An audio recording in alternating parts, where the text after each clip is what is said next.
وتعز من تشاء وتذل من تشاء. دیکھو انگریز کیا کرتے ہیں، ان کے شمسی مہینے جنوری، فروری، مارچ، اپریل، اسلام نے ہمیں کیا دیے؟ چاند والے مہینے. دونوں میں فرق پتہ ہے کیا ہے؟ ٹھیک ہے شمسی بھی جائز ہے، کوئی گناہ نہیں ہے. کیلنڈر تو اب ایجاد ہوئے ہیں نا، فلکیات کے علم نے تو اب ترقی کی ہے، یا 1000 سال پہلے ترقی کر لی ہوگی.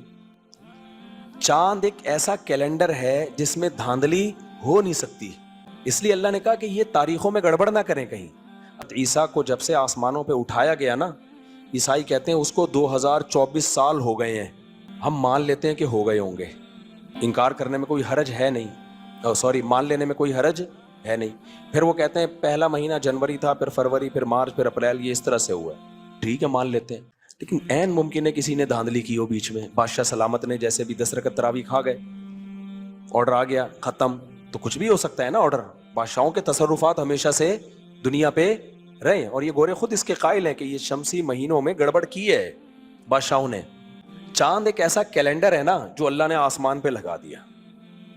اس کی پہلی تاریخ میں تو اختلاف ہو سکتا ہے کہ نظر آیا کہ نہیں آیا، وہ اختلاف ایک دن کا ہوگا، ایک سے زیادہ دن کا نہیں ہو سکتا. اور اگلے مہینے وہ ایڈجسٹ ہو جائے گا. جیسے مہینہ 29 کا تھا ہم 30 سمجھ بیٹھے، اگلے مہینے تو گڑبڑ نہیں ہوگی نا. دیکھو 3 مہینے 29 کے آئے، ہم غلطی سے تینوں 30 کے سمجھے، تو پھر تو کیا ہوگا، 27 کو چاند نظر آ جائے گا، ہمیں پتہ چل جائے گا پچھلے مہینے ہم سے کیا ہوئی ہے، غلطی ہوئی ہے. چاند میں نا کوئی انسانیت میں کوئی کسی بادشاہ یا کسی خلیفہ یا کسی کی طرف سے کوئی، یہ ایسا کیلنڈر ہے جو اللہ نے آسمان پہ لگا دیا ہے. جب کھجور کی ٹہنی کی طرح پتلا ہوگا، ساری دنیا کو پتا ہوگا کہ پہلی تاریخ ہے، پھر دوسری ہے، پھر تیسری ہے، پھر چوتھی ہے. پھر جب ختم ہو جائے گا، ایک مہینہ ختم ہو گیا، اب دوسرا مہینہ شروع ہو رہا ہے. اس میں یہ نہیں ہو سکتا کراچی میں کوئی دھاندلی کر کے بولتے نہیں ایک مہینہ بھی ختم نہیں ہوا. بھائی وہ جاپان میں بھی نظر آ رہا ہے، امریکہ میں بھی نظر آ رہا ہے، ختم ہو گیا ہے. تو 12 مہینے کا مطلب 12 مہینے ہی ہے.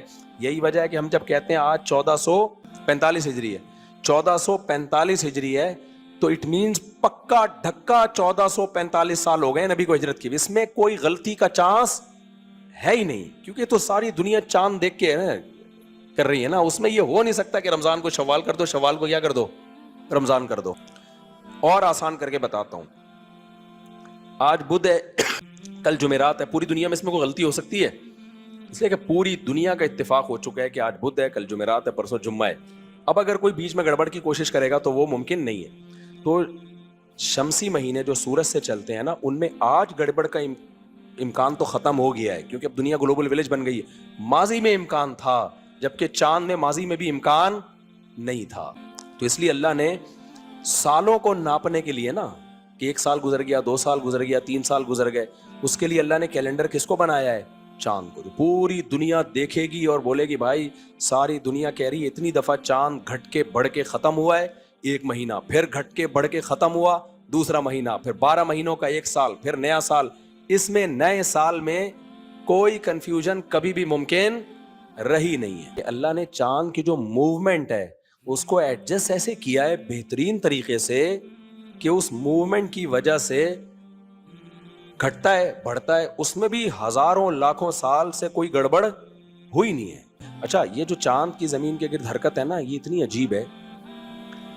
لوگ کہتے ہیں نا کہ زمین سورج کے گرد گھوم رہی ہے اور چاند زمین کے گرد گھوم رہا ہے.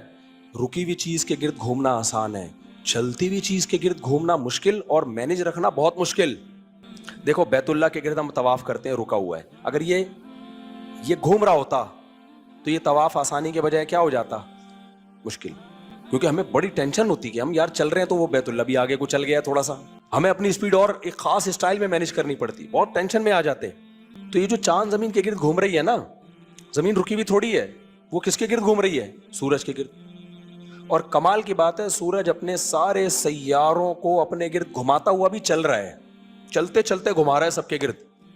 اور خدا کی قسم یہ دھماکے کے نتیجے، اس لیے میں کہتا ہوں، میں پھر بھی مانتا ہوں کہ دھماکہ ہوا ہوگا، لیکن اللہ نے کیا ہے، یہ خود بخود نہیں ہو سکتا. اس لیے یہ اتنی واضح باتیں ہیں نا اللہ کے وجود پر کہ کوئی سائنس سے متاثر ہو کر اللہ کا انکار کرے گا نا، پھر اس کو اللہ قیامت کے دن چھوڑے گا نہیں.